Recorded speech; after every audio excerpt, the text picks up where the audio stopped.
जनक भवन सो चलली सीता दाई, चलली सीता दाई, जननी रोदन पसार। आगू आगू रामचंद्र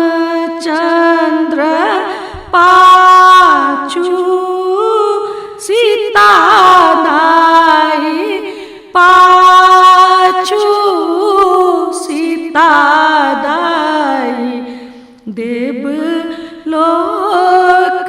फूल छिरिया। कानती सीता हंसती रामचंद्र, हंसती रामचंद्र, सखी सब रोदन पसार। माँ के कानब गंगा बही गेला, गंगा बही गेला, बाबा के कानब बहिलो।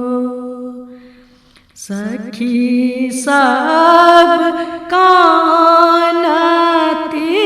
गरधाए सीता के, गरधाए सीता के, जोरी बेजोरी के जा। गुरु हे सखी सब घूरी घर जइया, घूरी घर जइया, आमा के कहबनी बुझा। आबनी आमा के पाथर भय बैसती, पाथर भय बैसती, हमहूँ बैसबहिया।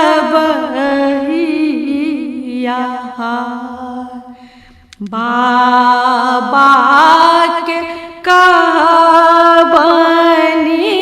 जुनी कानुया, बाबा जुनी कानु बाबा, सब धिया सासुर जाय, सब